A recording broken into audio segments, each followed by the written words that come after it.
Hello दोस्तों, welcome back to my channel. अगर आपने अभी तक मेरे चैनल को सब्सक्राइब नहीं किया है तो जल्दी से मेरे चैनल को सब्सक्राइब कर दें। इस पार्ट की शुरुआत में शाओगुआ पार्किंग एरिया में शुयूमिंग का इंतजार कर रही होती है। जब शाओगुआ शुयूमिंग की कार में आकर बैठती है तो शुयूमिंग कहते हैं कि तुम यहाँ पर खड़े होकर क्या सोच रही थी। तो शाओगुआ इसको बताने लगती है कि सुबह मीटिंग में हमने एक नए आइडिया को डिस्कस किया था। शुयूमिंग इसकी बात काटते हुए कहता है कि क्या तुम्हें नहीं लगता कि अब तुम्हें अपनी आइडेंटिटी चेंज कर लेनी चाहिए क्योंकि वर्किंग आवर्स खत्म हो गए हैं। शाओगुआ कहती है कि कौन सी आइडेंटिटी। शुयूमिंग कहता है कि तुम जब आप जानती हो। शाओगुआ कहते हैं कि मिस्टर शो की साइड पर तो हमेशा ही कोई लड़की रही है, तो फिर मैं कौन हूँ। ये बात सुनकर शुयूमिंग को अच्छा नहीं लगता। शुयूमिंग कहते हैं कि क्या मैं तुम्हें इतना नैरो माइंडेड दिखाई देता हूँ। शाओगुआ कहती है कि हाँ, कभी कभी थोड़े से लगते हो। ये कहकर शाओगुआ शुयूमिंग को किस करती है। इतने में शुयूमिंग को मिस ली की कॉल आती है। शुयूमिंग फोन स्पीकर पर कर लेता है। मिस ली कहती है कि कल मुझे मीटिंग के लिए बीजिंग जाना है। ये बात सुनने के बाद माइगो बहुत रो रही है और मुझे भी काम करने, तो क्या तुम कुछ देर के लिए माइगो को संभाल सकते हो। शुयूमिंग ओके कहकर कॉल बंद कर देता है। शाओगुआ शुयूमिंग से कहती है कि तुम माइगो के पास जा सकते हो, मुझे भी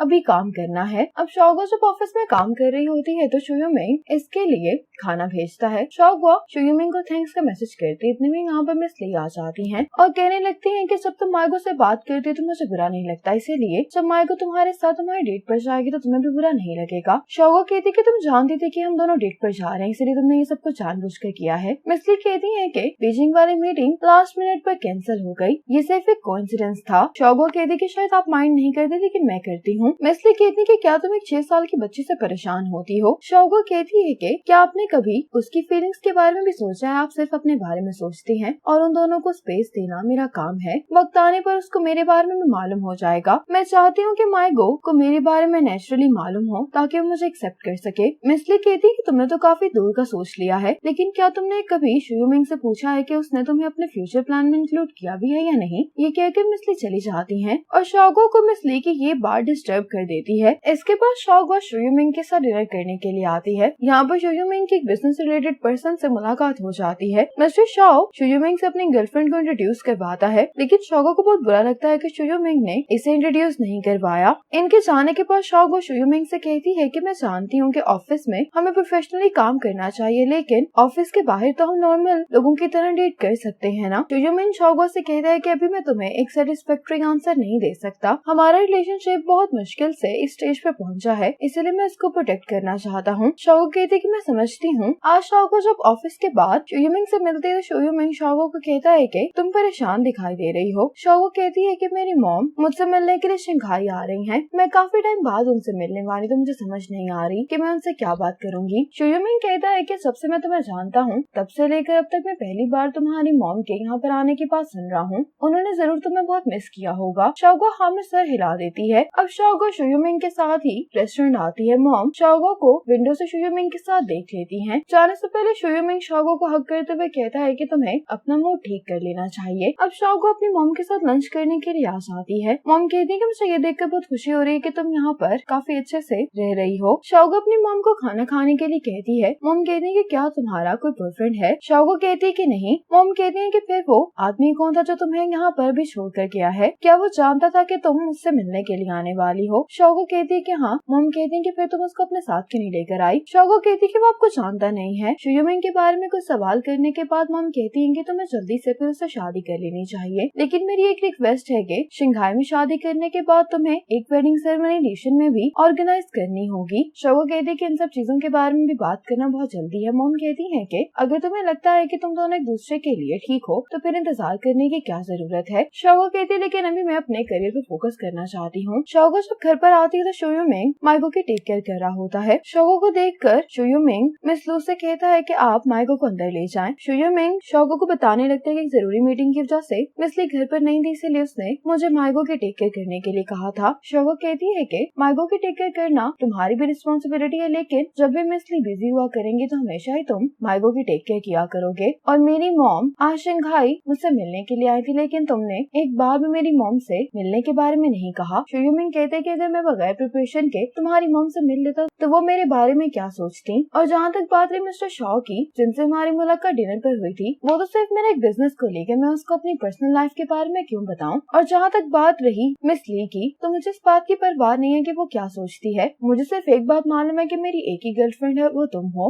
और हम दोनों ओपनली डेट इसलिए नहीं कर सकते क्योंकि तुम जानती हो कि ऑफिस में टिम और लूसी के साथ क्या हुआ है। हम सिर्फ अपनी जॉब को बचाने के लिए थोड़े से पब्लिक फ्रीडम को सेक्रीफाइस कर रहे हैं, लेकिन अगर सोचा जाए तो ये इतना भी बुरा नहीं है। हम दिन में बड़े आराम से एक साथ काम करते हैं और रात में अपनी नॉर्मल लाइफ गुजारते हैं, क्या ये अच्छा नहीं है? शोयुमिंग शाओगो से कहता है कि अगर फ्यूचर में कोई भी बात तुम्हें डिस्टर्ब करे तो तुम मुझे फौरन बता दोगी। शाओगो कहती कि हाँ, मुझे समझ में आ गई है। शाओगो शोयुमिंग को किस करती है और यहाँ से चली जाती है। अगली सुबह ऑफिस में मिसली देखते हैं कि शाओगो शोयुमिंग से मिलने के लिए जा रही है, इसलिए ये जानबूझकर सबसे कहती है कि हमें एक अर्जेंट मीटिंग करनी है। लिली मिसली को बताती है कि शाओगो तो भी चली गई है। मिसली कहती है कि उसको जल्दी से वापस बुलाओ। लिली शाओगो को कॉल कर रही होती है, लेकिन शाओगो का नंबर बंद जा रहा होता है। लिली शाओगो को बुलाने के लिए पार्किंग एरिया में आ जाती है और ये देखती है कि शाओगो की कुछ चीजें नीचे गिर गई होती हैं। शोयुमिंग शाओगो की ये चीजें उठाने में मदद कर रहा होता है। जब शाओगो शोयुमिंग की कार में बैठ रही होती है तो लिली ये सब कुछ अपने फोन में कैप्चर कर लेती है। लिली वापस आकर मीटिंग में ये वीडियो सभी कोलीग्स को दिखा देती है। शाओगो शोयुमिंग के साथ काफी एंजॉय कर रही होती है। अपने आप से कहती है कि मैंने प्रेजेंट मोमेंट में जीना सीख लिया है, लेकिन मुझे इस बात का भी डर है कि फिर से कोई प्रॉब्लम ना आ जाए, क्योंकि हमें बार बार किसी न किसी प्रॉब्लम का सामना करना पड़ रहा है। अगली सुबह शाओगो को लूसी की कॉल आती है। ये इसको फौरन से वीचैट चेक करने के लिए कहती है। शाओगो जब अपना वीचैट चेक करती है तो पूरा ऑफिस शाओगो और शोयुमिंग के रिलेशनशिप के बारे में गॉसिप कर रहा होता है। अब ऑफिस में शाओगो को हेड मिलने के लिए बुलाते हैं। ऑफिस में डेट करना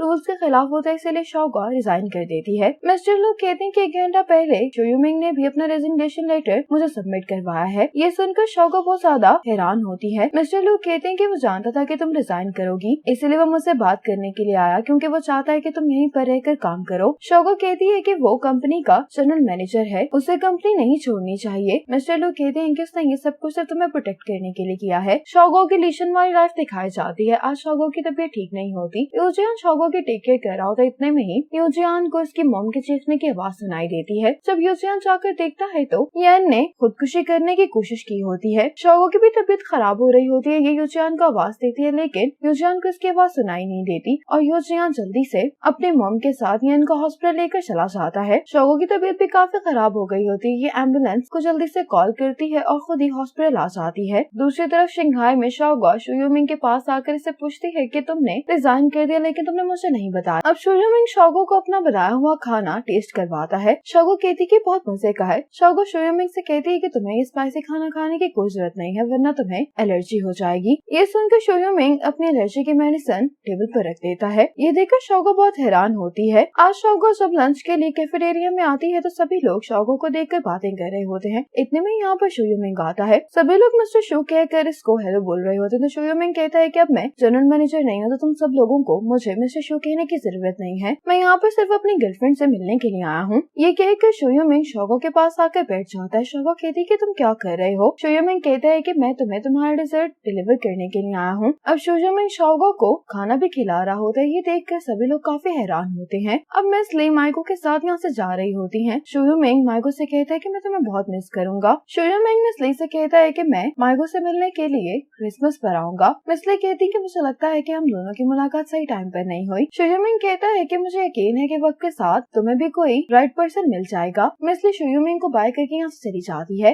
दूसरी तरफ शाओगो की मॉम इसके बेबी को देखकर बहुत ज्यादा खुश होती है। अब शाओगो की मॉम जब बाहर आती है तो यूजियान की मॉम कहने लगती है कि हम 3 दिनों से यहाँ पर इंतजार कर रहे हैं, प्लीज तुम हमें बेबी को देखने दो। शाओगो की मॉम कहते हैं कि आपको जाकर अपनी बेटी की टेक केयर करनी चाहिए, आपको मेरी बेटी और पोते की फिक्र करने की कोई जरूरत नहीं है। यूजियान शाओगो की मॉम से कहता है कि आप मुझ पर भरोसा कर सकती हैं। उस टाइम पर यान ने खुदकुशी करने की कोशिश की थी, जिसकी वजह से मैंने शाओगो को निगलेक्ट कर दिया। आप इसके लिए मुझे मार भी सकती हैं, लेकिन मैं बस यही चाहता हूँ कि आप मुझे एक मौका दें ताकि मैं शाओगो से सॉरी कर सकूं। शाओगो की मॉम कहती है कि शाओगो ने फैसला कर लिया है कि वो कुछ टाइम मेरे पास ही रहेगी। ये कहकर ये चली जाती हैं। अब यूजियान रात में शाओगो को मैसेज करता है कि मैं जानता हूँ कि मेरी गलती है, अगर तुम मुझे माफ नहीं करना चाहती तब भी कोई मसला नहीं है, लेकिन तुम्हें फिर भी मुझे अपनी गलती के लिए माफी मांगने के लिए एक मौका देना चाहिए। यूजियान कहता है कि तुम्हारी तबीयत कैसी है। इसी तरह के यूजियान शाओगो को बहुत सारे मैसेजेस करता है। शाओगो यूजियान को अंदर आने की परमिशन दे देती है। यूजियान शाओगो से कहता है कि तुम अब कैसा फील करे। शाओगो कहती है कि मैं ठीक हूँ, तुम अपने बेबी को देख सकते हो। यूजियान अपने बेटे को देखकर बहुत खुश होता है। शाओगो यूजियान से पूछती है कि यन कैसी है। यूजियान कहते हैं कि यन की तबीयत अभी ठीक नहीं है, वो हॉस्पिटल से डिस्चार्ज तो हो गई है, लेकिन वो किससे भी बात करने के लिए तैयार नहीं है। यूजियान शाओगो से सॉरी करने लगता है तो शाओगो इसकी बात काटते हुए कहती है कि मैं कल डिस्चार्ज हो रही हूँ। यूजियान कहते हैं कि मैं तुम्हें कल पिक करने के लिए आऊंगा। जाऊंगा, मेरा मतलब है कि मैं तुम्हें तुम्हारे घर ही छोड़ दूंगा। तुम्हारी मम्मी मुझे इस बारे में बताया है। शोगो कहती है कि अब तुम यहाँ से जा सकते हो, मुझे रेस्ट करना है। यूजियान शोगो से पूछता है कि क्या मैं चन की पिक्चर्स ले सकता हूँ। शोगो इसको परमिशन दे देती है। बाहर आकर यूजियान चन की पिक्चर्स को देखकर रोने लगता है। आज यूजियान शोगो को लेकर इसकी मॉम के घर पर आ जाता है, लेकिन शोगो अभी भी यूजियान से बात नहीं कर रही होती। अब यन डिसाइड कर चुकी होती है कि ये एंड्रयू से डिवोर्स ले लेगी और डिवोर्स लेने के बाद यन अपनी स्टडीज को कंटिन्यू करने के लिए वापस यूएस से जा रही होती है।